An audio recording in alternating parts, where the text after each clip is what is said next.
जय श्री कृष्ण दोस्तों। हर हर महादेव। कैसे हैं आप सब? स्वस्थ और सुरक्षित होंगे, सुखी और समृद्धशाली होंगे। दोस्तों, 12 माह, हर माह का अपना एक महत्व। अभी मार्गशीर्ष माह चल रहा था, इसका एक अलग महत्व होता है। अब 16 दिसंबर से खर मास शुरू हो रहा है, मल मास, जिसमें कोई भी शुभ कार्य नहीं करे जाते। शादी विवाह महीने भर के लिए बंद हो जाएंगे। मकान में प्रवेश, नए मकान में प्रवेश, साथ ही कोई भी शुभ काम, आप यदि सगाई करने जा रहे हैं या और कोई शुभ कार्य कर रहे हैं, ये सारे शुभ कार्य इस एक माह के लिए बंद हो जाएंगे, निषेध हो जाएंगे। क्योंकि ऐसा कहा जाता है कि इस एक माह में यह कार्य नहीं करना चाहिए। इस माह को भगवान की पूजन में, भगवान की सेवा में, विष्णु जी की अर्चना में निकालना चाहिए, क्योंकि खर मास भगवान को समर्पित होता है। दोस्तों, हिंदी पंचांग में खर मास का एक विशेष स्थान होता है। खर मास को मल मास के नाम से भी जाना जाता है। पंचांग के अनुसार प्रत्येक वर्ष मार्गशीर्ष माह से पोष माह के बीच खर मास लगता है। ज्योतिष गणना के अनुसार सूर्य का मीन राशि से धनु राशि में प्रवेश करने पर खर मास लग रहा है। इस साल खर मास 16 दिसंबर से शुरू होकर 14 जनवरी तक रहेगा।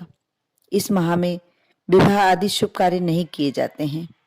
मान्यता है कि गुरु या बृहस्पति ग्रह को शुभ कार्यों का कारक माना जाता है, लेकिन सूर्य के धनु राशि में प्रवेश करने के कारण बृहस्पति ग्रह का प्रभाव नहीं पड़ता।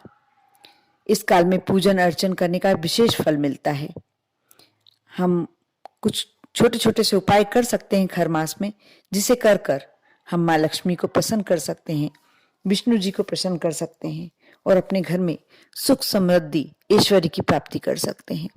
साथ ही धन लक्ष्मी संबंधी परेशानी यदि चल रही है, वह भी इस खर मास में छोटे छोटे उपाय करके समाप्त किए जा सकते हैं।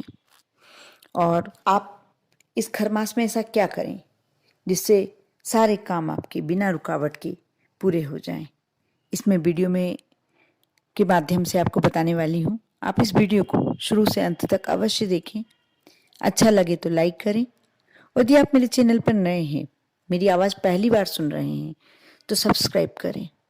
यदि आपका कोई फ्रेंड, आपका कोई रिश्तेदार परेशानी में है, तो आप अवश्य मेरे इस वीडियो को शेयर करें। खर मास के महीने में भगवान विष्णु जी की पूजन करने का विशेष विधान होता है। इस माह में प्रत्येक दिन विष्णु पूजन करना और उनके सहस्त्र नाम का पाठ करना चाहिए।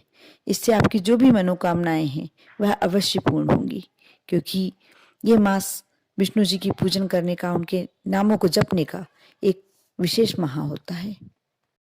आप विष्णु जी की पूजन करें, उनका नाम जाप करें, साथ ही खीर और तुलसी का भोग लगाना चाहिए। आप जब भी विष्णु जी को भोग लगाते हैं, आप उसमें तुलसी दल अवश्य डालें, क्योंकि बिना तुलसी दल के भगवान विष्णु भोग ग्रहण नहीं करते। और इस माह में पूजन में खीर का भोग लगाना विशेष महत्व रखता है। ऐसा करने से सौभाग्य की प्राप्ति होती है और विष्णु जी के आशीर्वाद से धन्य धान्य की प्राप्ति होती है। साथ ही दोस्तों, इस माह में आप प्रातःकाल उठें, जल्दी उठकर भगवान सूर्य को जल चढ़ाएं। ऐसा करने से आपके सारे रोग दोष दूर हो जाते हैं और नकारात्मकता, जो भी आपके जीवन में नकारात्मकता है, वह समाप्त होकर जीवन में सकारात्मकता का संचार होता है। दोस्तों, आपको इस माह में दान पुण्य अवश्य करना चाहिए, क्योंकि इस माह में जो दान किया जाता है, जो पुण्य किया जाता है, उसकी अक्षय फल प्राप्ति होती है। इस माह में यदि आप गरीबों को, जरूरतमंदों को दान देते हैं, आप यथाशक्ति दें, जो कि आपकी श्रद्धा है, जो भी आपकी सामर्थ्य है, उसके अनुसार दें। ऐसा करने से आपके जीवन में भी कभी किसी चीज का अभाव नहीं रहता, आपको ऐश्वर्य की प्राप्ति होती है। आप अवश्य दान देने को अपना नियम बना लें। थोड़ा थोड़ा दें, जो दे सकते हैं वह दें, लेकिन अवश्य दें। साथ ही दोस्तों, आपको खर मास में विशेष ये ध्यान रखना चाहिए कि गौ सेवा अवश्य करनी चाहिए। पूरे माह आप गाय को हरी घास का चारा खिलाएं और उनकी सेवा करें। ऐसा करने से भगवान श्री कृष्ण जो स्वयं श्री हरि विष्णु हैं, वह प्रसन्न होते हैं और आपके घर में कोई भी कमी नहीं रहने देते, आपके जीवन में कोई भी समस्या नहीं रहने देते।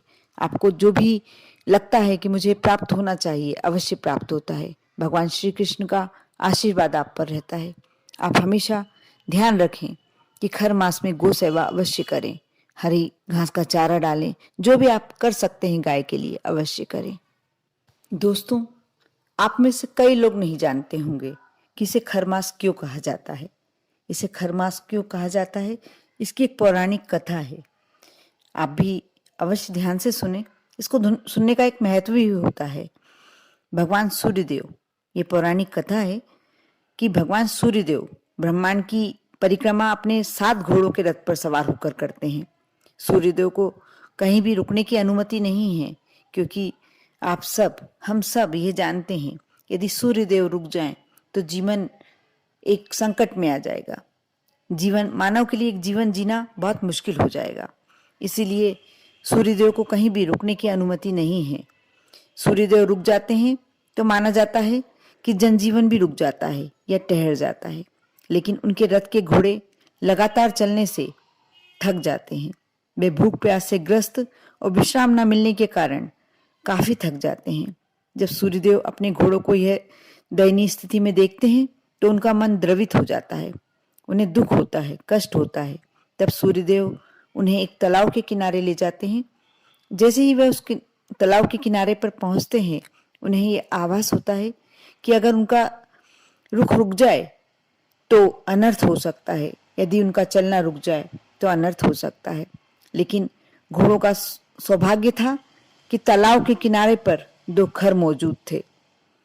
तब सूर्यदेव विचार करते हैं कि क्यों ना घोड़ों को विश्राम करने के लिए छोड़ दें और अपने साथ खर यानी गधों को रथ में जोड़कर और परिक्रमा शुरू करें। ऐसा सोचने पर वह खर को, जो गधे हैं वहां, उन्हें रथ में जोड़ लेते हैं और परिक्रमा शुरू कर देते हैं। लेकिन गधे और घोड़े की गति में बहुत अंतर होता है। गधों को रथ के साथ बांधने के चलते समय रथ की गति धीमी हो जाती है। फिर भी जैसे तैसे सूर्यदेव 1 मास का चक्र पूरा करते हैं और तब तक उनके घोड़ों को भी विश्राम मिल चुका होता है, उनकी भी थकान उतर चुकी होती है। और यह क्रम इसी तरह चलता रहता है। हर सूर्यवर्ष में 11 सौर मास को खर मास कहा जाता है। यही एक पौराणिक कथा है। इसीलिए कहा जाता है कि इस 1 मास में, खर मास में, सूर्य की गति धीमी होती है और इन्हें इसीलिए खर मास कहा जाता है। दोस्तों, इस पौराणिक कथा को सुनने के बाद आपको भी अवश्य विश्वास हुआ होगा कि ईश्वर किसी को भी तकलीफ में नहीं देख सकते, चाहे वह मानव हो, जानवर हो या पक्षी हो। आप इस कथा को सुनने के बाद आपको लगता होगा कि उन्होंने अपने घोड़े को कष्ट में देखा तो उन्होंने तुरंत गधों को जोत लिया, खर को जोत लिया, और भले ही 1 मास उन्हें थोड़ा धीमी गति से अपने रथ का संचालन किया, किंतु अपने घोड़ों को अवश्य आराम दिया। ऐसा भी नहीं कि उन्होंने अपनी मानव जाति को कष्ट में किया हो, उन्होंने उन्हें भी संकट से उबार लिया। उन्होंने खर को अपने रथ में जोत कर और हमारा जीवन भी सुरक्षित कर दिया। इसलिए हमें हमेशा अपनी श्रद्धा और भक्ति ईश्वर पर बनाए रखना चाहिए। हम जब भी हमें लगे, हमें नाम जाप अवश्य करना चाहिए। हम जब भी ईश्वर को याद करते हैं, वह हमारे समक्ष खड़े होते हैं। इसलिए आप भी थोड़ा समय निकालकर पूजन करें, भगवान को याद करें, अपना थोड़ा समय भगवान को दें। देखना आपके जीवन से नकारात्मकता समाप्त होकर कैसे सकारात्मकता प्रवेश करती है। आप पर और आपके पूरे परिवार पर माँ लक्ष्मी की कृपा सदैव बनी रहे। ओम नमः शिवाय।